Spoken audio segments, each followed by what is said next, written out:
Z.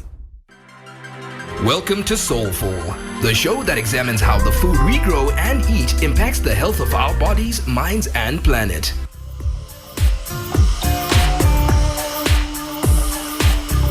Good evening and welcome to the first episode of Soulful, a show that examines how the food we grow and eat impacts the health of our bodies, minds, and planet. With us tonight is nutritionist Cynthia Matare, and we're going to be discussing and talking about the modern food supply chain, what food is available to us and where it comes from here in Zimbabwe. Cynthia, great to have you in the studio and welcome. Thank you, Perfect. It's lovely to be here. And my name is Perfect Hlongwane, and will be your host on a series of shows that we're going to be having, Soulful. And for those who want to be part of us in this program, our frequencies are 106.4 in Harare and in Trashanga, 97.6, Chivu 99.8, Mutare 95.4, Kariba 105.3. And those that want to send in their comments, questions, and those that want to even contribute to the program, you're free to do so on our WhatsApp number, which is 0731168045. The number again, 0731168045. So today, we're going to be discussing about the modern food supply chain in Zimbabwe as our main focus. And Cynthia, as we're beginning, what does the food supply chain look like these days? So currently there's a lot of dominance of introduced as well as processed foods in the market. And by introduced, like for example, we're talking about maize and wheat. These are not foods that are indigenous to Zimbabwe, but were actually introduced. And then with processed foods, we're talking more about people eating more fast food, more sugary drinks, as well as most of the foods that we have on our shelves. Mm-hmm. They are highly processed, or even some form of processing has happened. Mm-hmm. And it's interesting because that recent studies have also shown that in Zimbabwe, people even in the rural areas now, they're eating more of the pastas and the white rice. And not just in Zimbabwe, but globally, mm-hmm. We are finding that there has been some research that has been done that has also shown that 3/4 of the food that we eat comes from just 12 crops and 5 livestock species. Mm-hmm. And just to put this into perspective, there are over 200,000 edible species on the planet. Mm. And 3/4 of our diet is depending on 12 crops and 5 livestock species. I'm sure many of you can guess which most of those are. Yeah. But this has major implications on not only human health, but also the stability of our agriculture systems. That's an important topic there, agriculture systems. We'll definitely be exploring later this topic in the series. But let's hear more about how this translates in terms of our health. What's the big deal, really? So the big deal is that there has been quite an increase in lifestyle diseases. Yeah. And there are quite a few statistics that show that lifestyle diseases are a huge problem. Mm-hmm. For example, about 1/4 of our children, preschool-aged children, are stunted.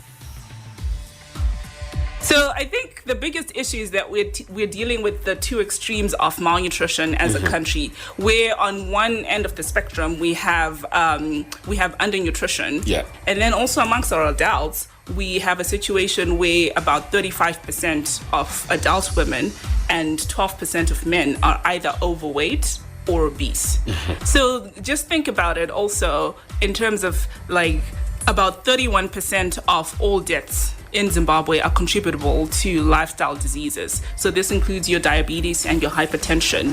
And about 70% of the adult population also are thought to be diabetic, but they probably don't know that they have diabetes. And this mm-hmm. is from the Diabetes Association of Zimbabwe. So this is a huge problem that we are faced with, and that even though we've talked about that 31% of deaths are contributable to this, it has implications even before you get to that stage where there might be a loss of productivity in the workforce because of the symptoms of these conditions, mm-hmm. These lifestyle disease conditions. Yeah. Mm-hmm. So I think we really need to think about the fact that food can influence our health whether it's for the worse, which is the situation that we've talked about, but also for the better. So we also need to look at food as being the medicine to leading healthier lifestyles. And the figures that you've just given us speak to the increase in lifestyle diseases in the country.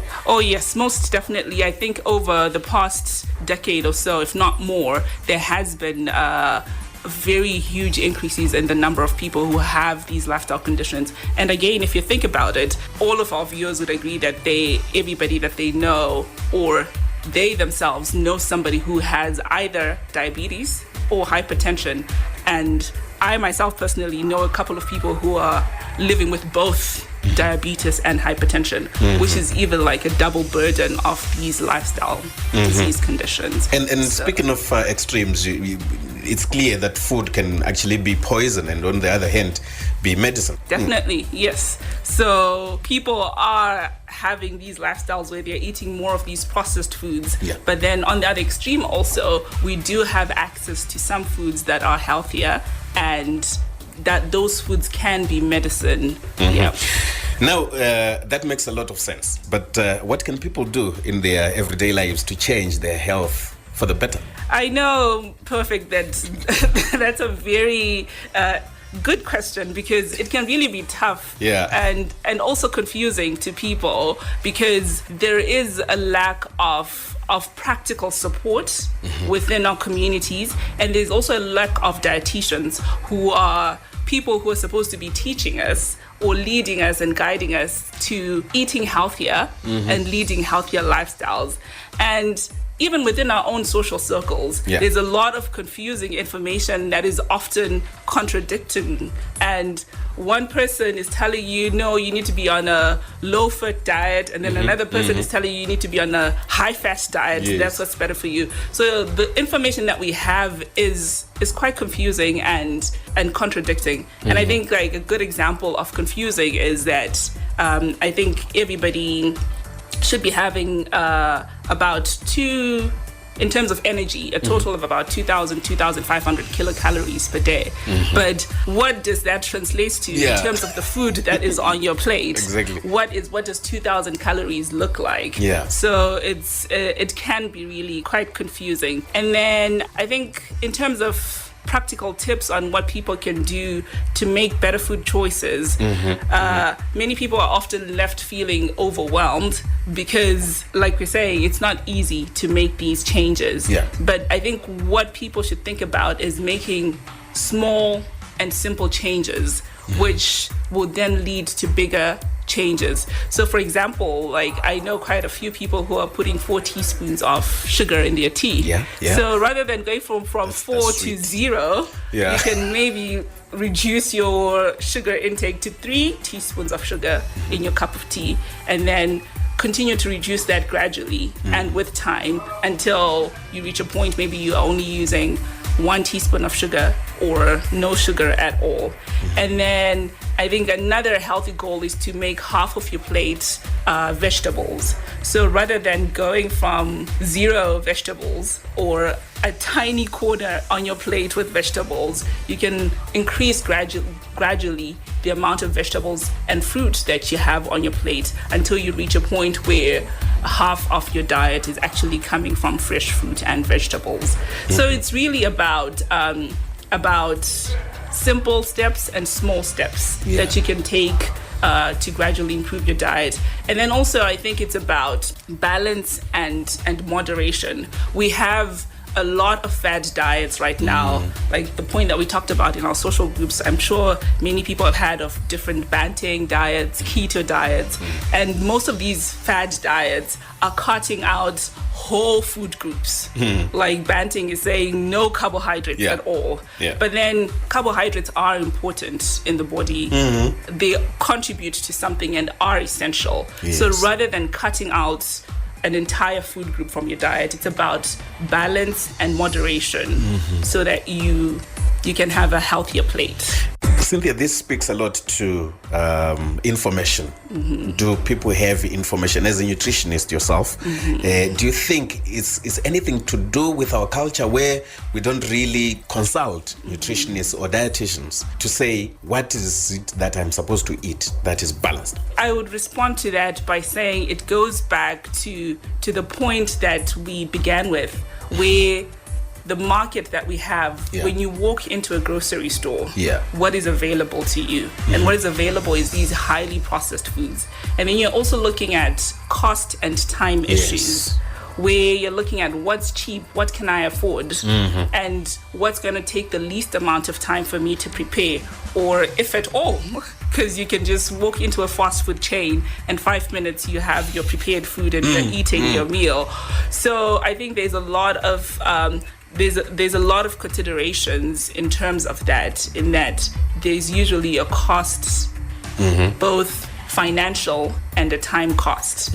Because I think when people think about the cost of food, they don't really realize it's just monetary. Yes, they think that it's just monetary, but there's also a thing called time poverty, where people are probably on the grind 20 hours a day and thinking that I don't have time to prepare some of these healthy foods. Because when you think also about things like Nemo, where it's a very healthy food and relatively inexpensive. But when you think about the time that it then takes for you to prepare Nemo, for you to eat it, but there are also things that you can do in terms of reducing the amount of time that you spend cooking some of these healthier foods. So for example, you could soak your beans or Nemo overnight before you cook it, and then there's also, you can invest in a pressure cooker, because if you soak the Nemo and put it in a pressure cooker, then it's going to take a less amount of time for you to prepare it. Well, that sounds straightforward enough, Cynthia, but we have often seen people, they are too busy, always chasing up on time, always in a rush. Seems the easiest thing for them really is to go in quickly, buy something that they can afford even to eat. Is eating right just for people who can afford it? It's a huge problem, Perfect. I can admit that. And I think the problem is definitely with our food supply system, in that it limits the choices that we have.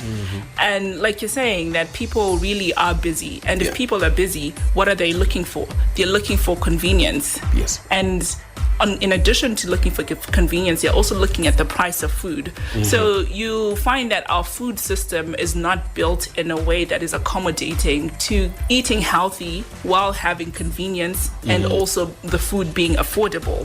So what we often see is that the foods that are healthy are not always the quickest to prepare, and they're not always the most affordable.